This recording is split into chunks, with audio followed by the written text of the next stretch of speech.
Bom dia, igreja. Feliz sábado a todos. Chegamos à casa do Senhor, graças a Deus.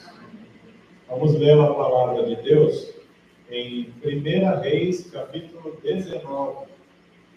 Primeiro livro dos Reis, 19, versículo 9. Página 436, 436. 1 Reis 19, 9. Diz: Elias ouve o Senhor.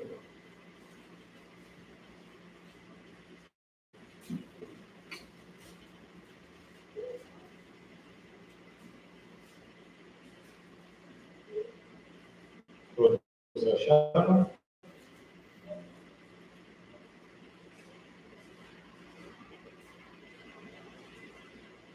O versículo 9 e 10 é só para a gente contextualizar, entender o que estava acontecendo. E ele chegou ali em uma caverna, e ali se alojou. E eis que a palavra do Senhor veio até ele, e ele disse: O que fazes tu aqui, Elias?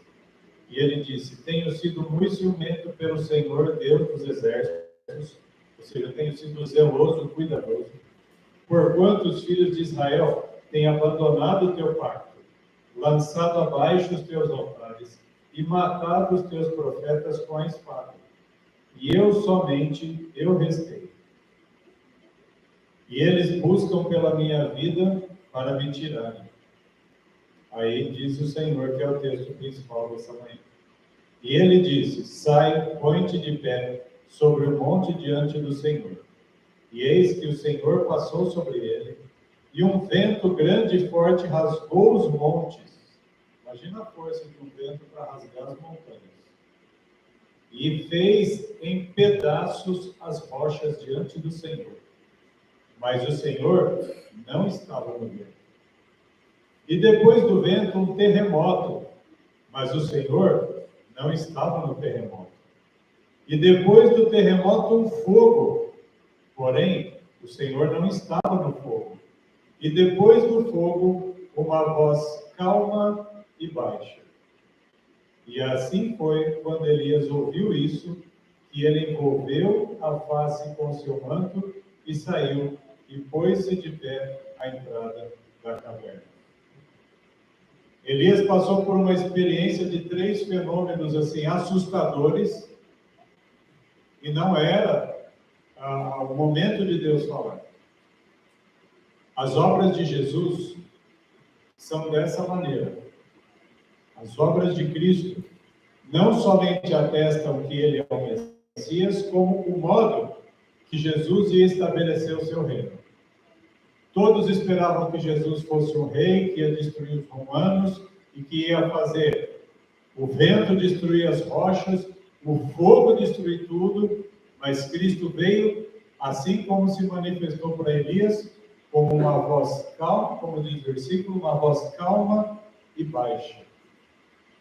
Se a nossa mente estiver barulhenta, nós não vamos conseguir ouvir a voz calma e baixa de Jesus.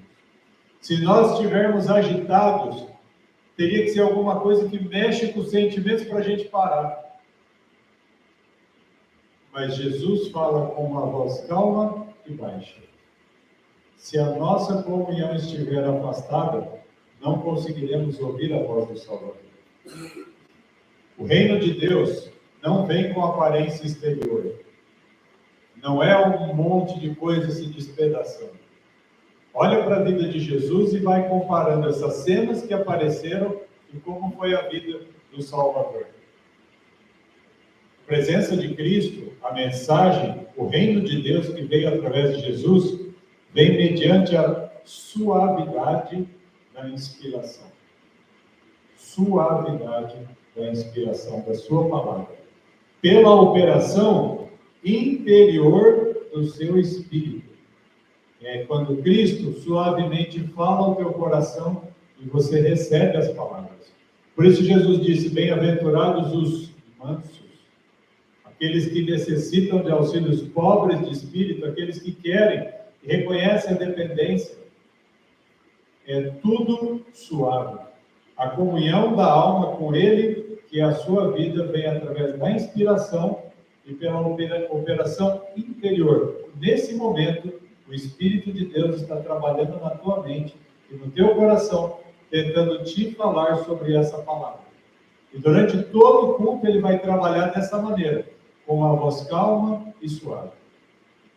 Nós temos que estar alertas, prontos e com os sentidos espirituais aguçados. Os seguidores de Cristo devem ser a luz do mundo, mas Deus não lhes manda fazer um esforço para brilhar. Não é você que se esforça para brilhar, que Deus espera que você tenha alegria e prazer em receber. E aí Ele faz a luz brilhar em nós. Ele não aprova esforço para satisfação própria ou para a gente se exibir. Ele não quer que nós façamos nada para nos promover.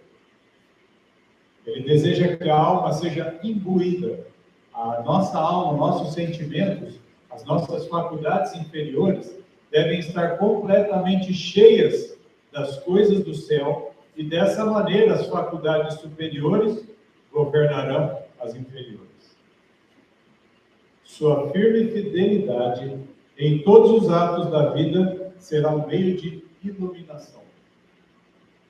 Firme fidelidade. Quando você for firme com Jesus, a luz começa a acender. Sabe o abajur que você bate o dedinho e ele vai tendo os tipos de luz, assim, uma fraca, média e forte?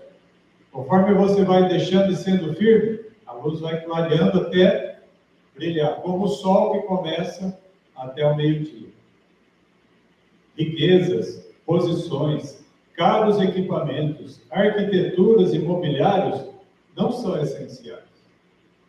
As exibições do mundo, dizer que a nossa igreja é grande, que nós conseguimos isso ou aquilo, não leva a nada a Deus. Ele é invisível e eterno.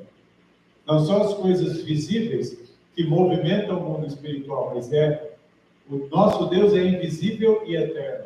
Assim como o seu reino dentro de nós começa invisível, começa implantando uma ideia, você acredita e aquilo se torna uma verdade.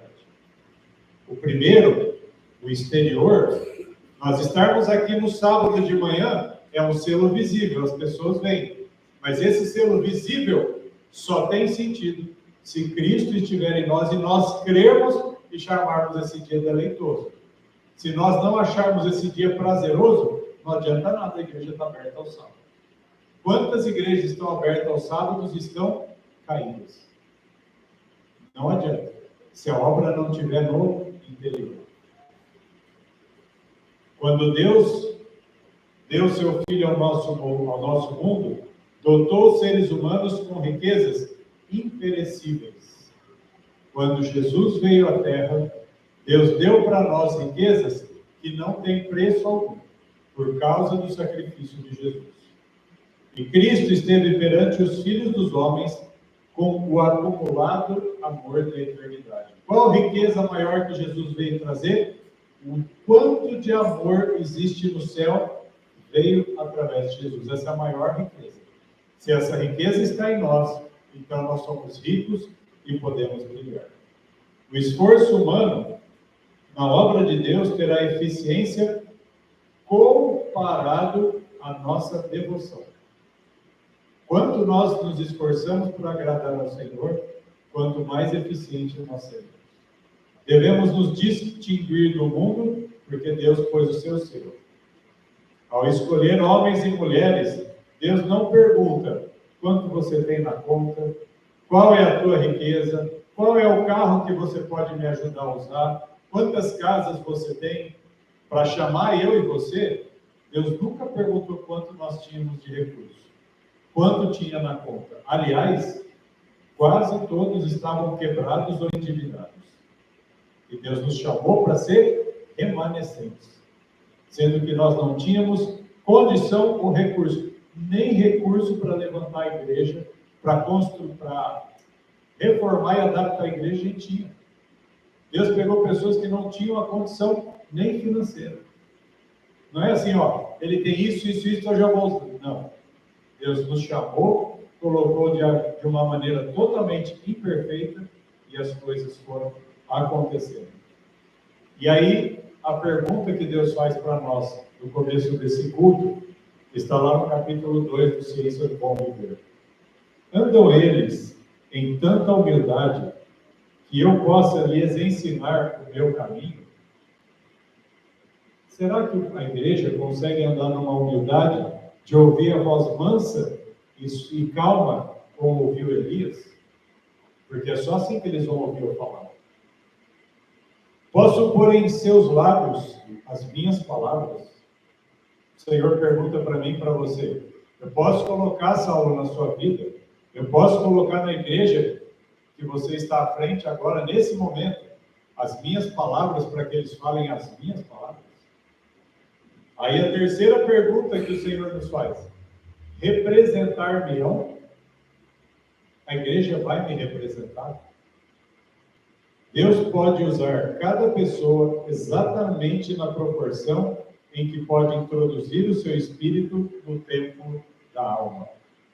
Quanto que Deus pode nos usar? O quanto você permitir que o Espírito de Deus esteja dentro de você. Se você permitir só um pouquinho, é só isso que Deus vai usar. Se você se entregar por completo, Ele vai te usar por completo. O trabalho que Ele aceita é aquele que lhe reflete a imagem. Seus seguidores devem levar como credenciais perante o mundo as indeléveis características de seus princípios imortais. Quais são as marcas? As mesmas marcas de um caráter moral perfeito como Jesus teve. É só nesse caráter que nós poderemos refletir a Cristo. Vou perguntar de novo então. Andam eles em tanta humildade que lhes possa ensinar o meu caminho? Posso pôr em seus lábios as minhas palavras? Representar-me-ão? Nós vamos nos ajoelhar e pedir para o Senhor falar nessa voz calma e suave e que o nosso ouvido esteja aberto.